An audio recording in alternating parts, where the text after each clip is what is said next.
izenean, jauna zuekin, senideok, aitor ditzagun humiltasunez gure pekatuak misterio santuak behar bezala ospatuak izateko.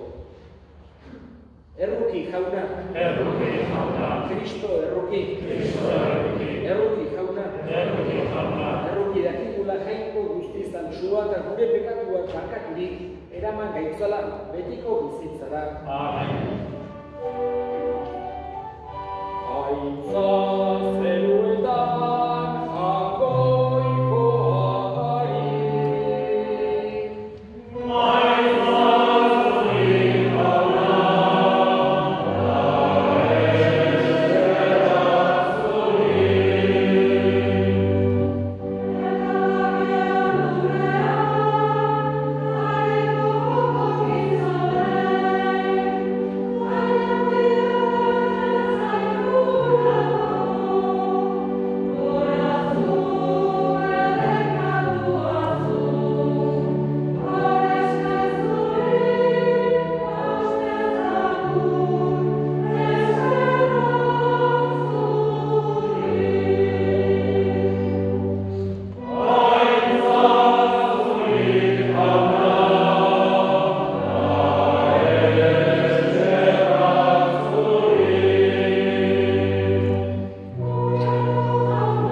aspalditik deitzen diote zure semearen amari, Pilareko Ama Maria, eta zure babespean hartzen dituzu horrela deitzen diotenak.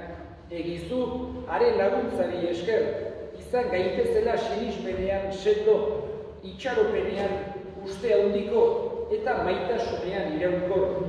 Zure seme Jesu Kristo gure jaunaren bitartez, zurekin eta Espiritu Santuarekin, jainko tarrege bizi baita, gizaldi eta gizaldietan. Amen.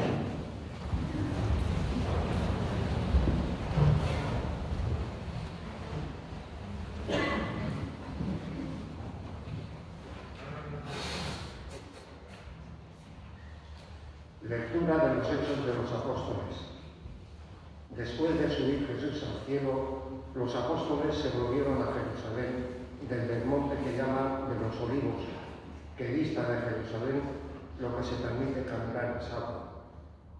Llegados a casa, subieron a la sala, donde se alojaban Pedro, Juan, Santiago, Andrés, Felipe, Tomás, Bartolomé y Mateo, Santiago el de Alfeo, Simón el Celotes y Judas el de Santiago. Todos ellos se dedicaban a la oración en común junto con algunas mujeres, entre ellas María, la Madre de Jesús, y con sus hermanos. Palabra de Dios.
Dichoso el vientre que te llevó y los pechos que te criaron.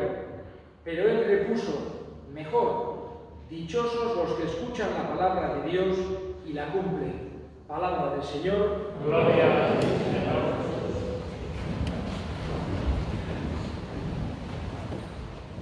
Una de las notas o características esenciales de la Iglesia que fundó Jesús, del pueblo de Dios, es la apostolicidad. Se suele decir que tiene 4 características la Iglesia de Jesús.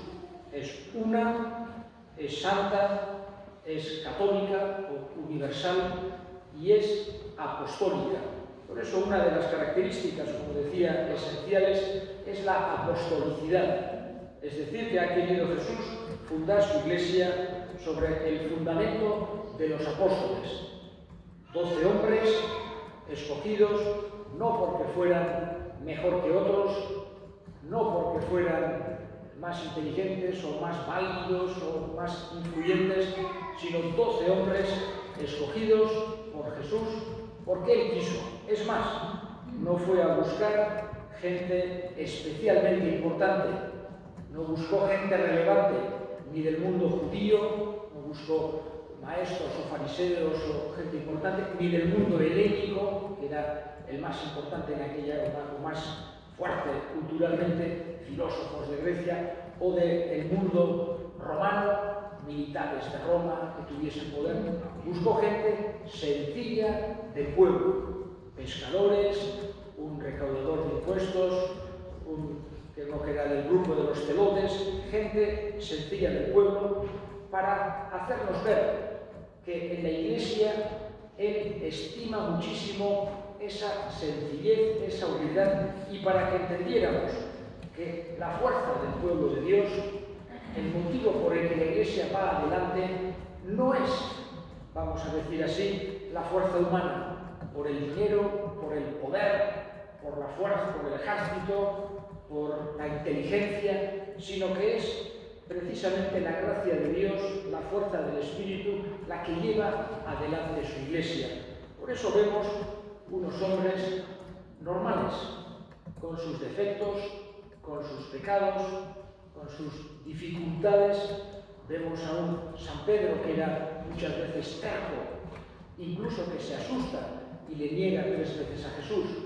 Vemos a Judas que incluso le vende. Vemos a Juan y Santiago que eran vehementes, que se enfadaron con un pueblo que no les trataron bien, querían que Dios echase unos rayos que los destrozara a todos. Y Jesús les dijo, pero no estáis entendiendo nada, ¿o qué? Lo que estoy explicando. Y vemos unos hombres normales. Vemos que en el momento de llevar a Jesús a la cruz, todos se asustan y se esconden, salvo Juan, que es el único que va al pie de la cruz. Y vemos que incluso después de verle resucitado a Jesús y de tener una certeza, porque una vez que le han visto que ha resucitado, tenían certeza de aquello que habían escuchado, aquello que creían, etc. Pero vemos que seguían asustados, metidos en casas, escondidos, y hasta que reciben la fuerza del Espíritu Santo, no tienen ese valor, ese coraje de salir afuera a predicar lo que les había pedido Jesús, ir y predicar el Evangelio a todas las gentes. Por eso vemos que los apóstoles, el grupo más cercano de seguimiento a Jesús, y que fueron los testigos privilegiados de lo que Él dijo, de lo que Él hizo, y muy especialmente de la resurrección, que es, vamos a decir, la pieza clave del momento histórico más fundamental de nuestra fe, y ellos fueron los grandes testigos, pero vemos que tenían también sus dificultades, y una pieza, vamos a decir, fundamental para ellos fue la Virgen María. La Virgen María, que sí es el modelo perfecto del cristiano, la Madre de Jesús y Madre también de todos nosotros, porque Jesús en la cruz le dijo a Juan, ahí tienes a tu madre. Palabras que todos tenemos que escuchar como dirigidas a nosotros. Ahí tienes a tu madre.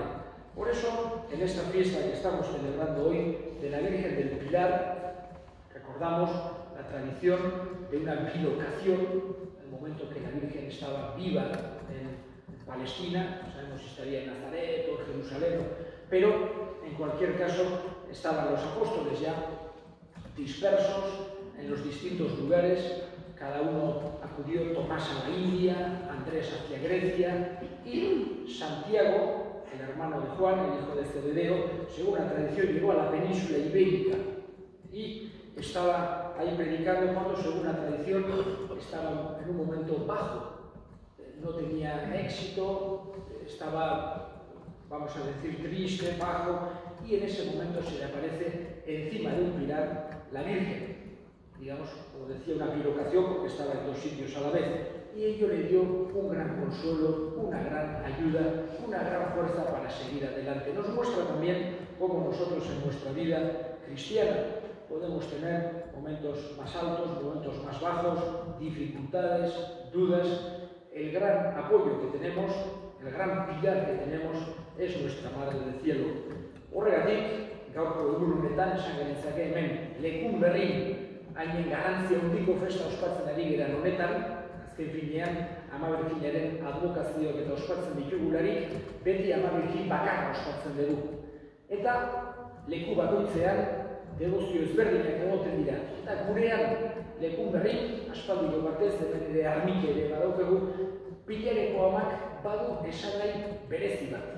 Horregatik gaurko egun honetan eskatzen diogu bere laguntza, bere bitartekaritza gure alde egin dezala, zaindu gaitzala, elkartasunean, maitasunean, bakean eta Jesu Kristoren fedean.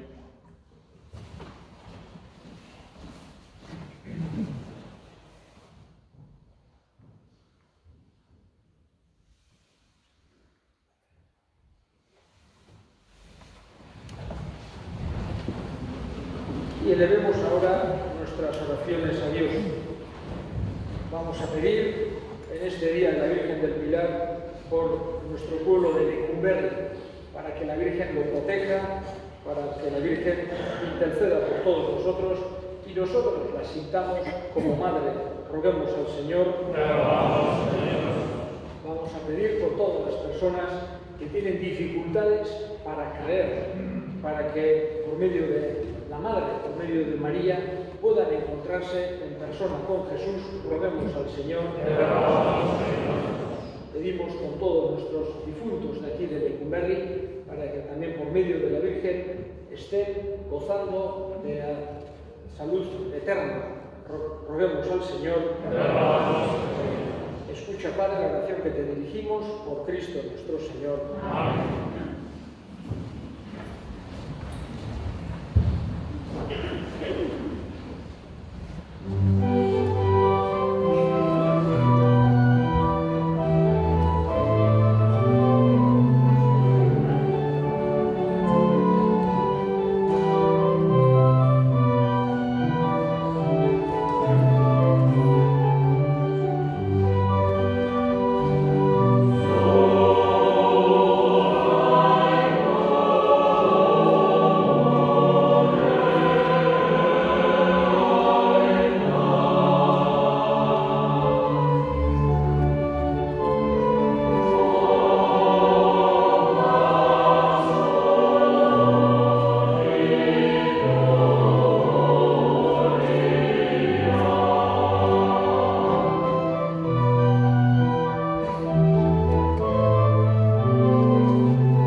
Jaiko alguzti du beti erekoa, fedearen argiz argitu gaituzu, begira begionez gure emaitzei, eta entzun bihotzonez gure otoitzak, pilareko Ama Mariaren laguntzari esker, sinismenean irmo iraun dezagun, eta maitasunean bihotz zabaleko izan gaitezen, Jesu Kristo gure jaunaren bitartez. Amen.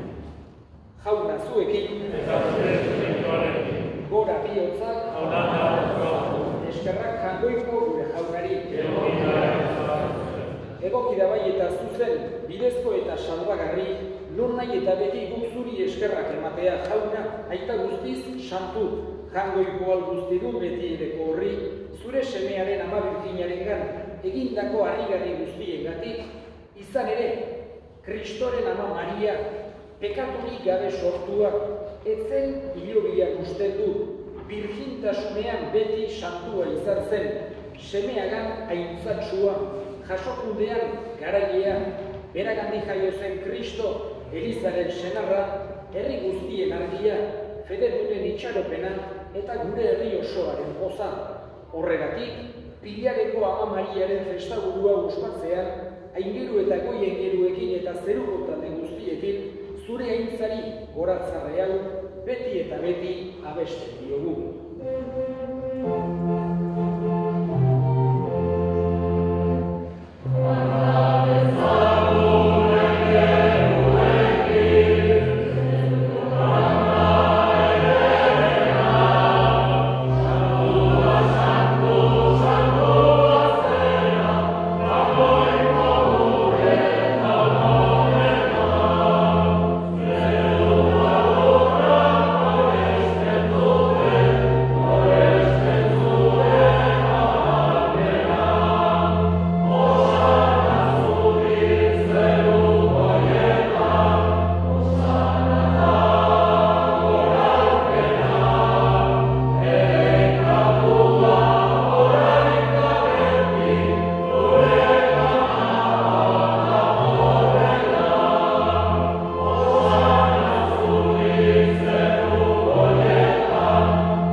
Era berean, afalondoan, kaliz harturik, berriz ere eskerrak emanez, bere ikasleei eman zien esanez, hartza zuen eta edan guztio kontatik, hau nere odolaren kaliza data, itun berri eta betikoaren odola, zuentzat eta askorentzat bekatuak barkatzeko isuriko dena, egizue hau nere hori garri.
Izan gogoan jauna, mundu guztian zabaldurik dagoen zeure eliza.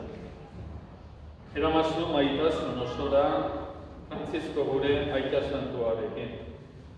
Frantzisko gure gozaiarekin, Juan Antonio gozai laguntzaiarekin eta Eliz gizon guztiekin batean.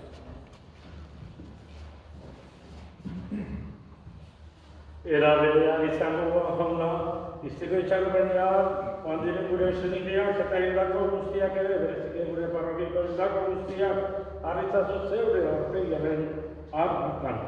Erruki, sakizkigu arren, guztio betiko bizia iriesten ezagun, zainkoaren ama Maria bekin erdo hartuarekin. haren senar Jose Santuarekin, apostolu sarduekin, San Juan Bautista, errokietako zaindariarekin eta gizarte guztietan, zure adiskide izan diren santuekin, haiekin batean gorezta itzagun. Jesu Kristo, zure semearen gizarte. Honen bitartez, honen eta honenak, zuria eta jagoikoa guztien horri, Espiritu Santuarekin batean, gozeta aintza guztia, gizaldi eta gizaldi guztietan.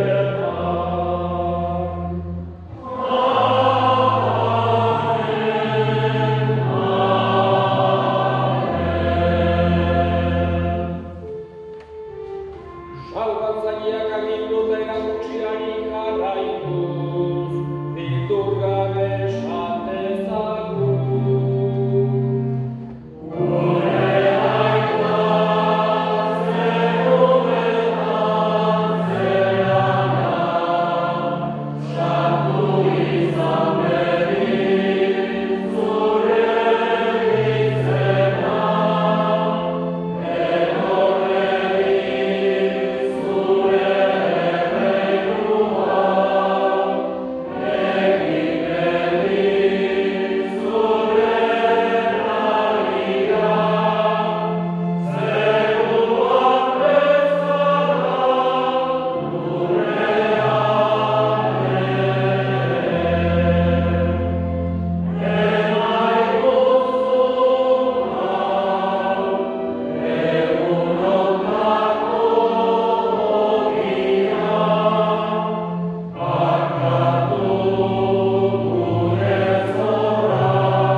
Gaitz guztietatik emaiguzu bakea gure egunotan, zure errukiari esker pekatutik garbi bizi daitezen eta estualdietan sendo, betiko zorionaren itxaropenean, Jesu Kristo gure salbatzailea, noiz etorriko den zain gaudela.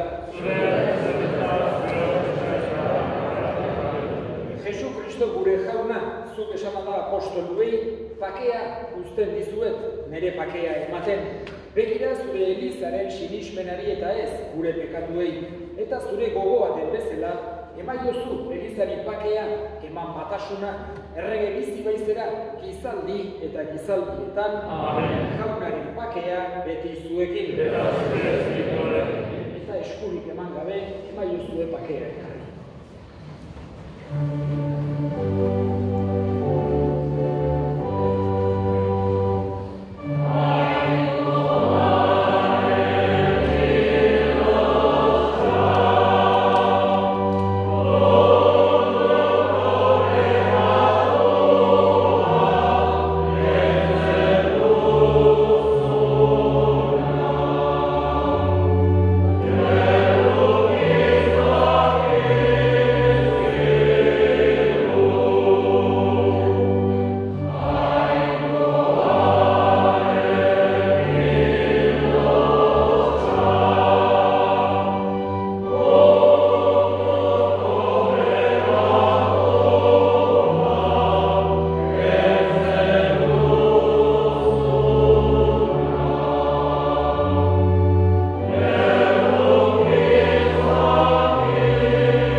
Buenos días, Dios. 12 de octubre del 2021, Día de la Virgen del Pilar de Nuestra Madre Celestial. Siguiendo la tradición, los feligreses hemos venido a la iglesia para rezar y felicitarle. Amado Celestial, te enviamos nuestra felicitación. En esta Eucaristía hemos rezado y hemos cantado con mucha devoción, pidiéndole perdón porque hemos pecado y caído en la tentación. Pero no ha sido por mala intención, ha sido una equivocación. Las gracias le hemos dado porque nos ha prestado la atención. Tenemos la información que el coronavirus se encuentra en mejor situación y las no fiestas de Lecumberri van a resultar en sí fiestas. A los forasteros os enviamos la invitación, pero con una condición, que andéis con precaución, porque el COVID-19 puede hacer una mala acción y tendríamos un buen problemón. No hace falta que comamos jamón, salmón, un chipirón, ni que bebamos del porrón, ni que organicemos un boquillón. Basta que comamos macarrón, melón o melocotón. La cuestión es que de nuevo nos encontremos todos juntos en unión, disfrutemos de una buena celebración, pidiéndole a nuestra patrona, a nuestra macho, que del cielo nos envíe su protección. Zorionaz Luka Macho Pilastro. Ongi igaro dezazo Lecumberrikoak ez festak izan behar ziranak, orain festa diranak. Gora Pilarika Kama Birjina eta gora Lecumberriak. Eskerrik asko.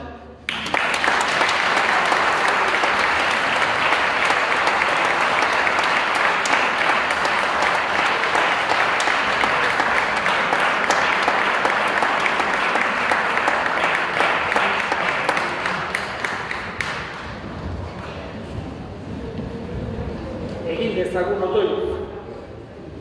Hoi jainko, hainbeste eratan egon nahi izan dezu gure artean. Horregatik eskerrak ematen dizkizugu hartu dugun Eukaristiagatik. Eta apalki eskatzen, Pilareko Ama Mariaren otoitzari esker, irits gaitezela zu zerua beti ikustera, Jesu Kristo gure jaunaren bitartez. Egun ederra igaro dezazuela guztiok, que paséis todos un día fantástico, y os doy la bendición jauna zuekin. Berika zaitzatela jainko guztia duna gaitak eta semeak eta Espiritu Santuak zoazte jaunaren bakean.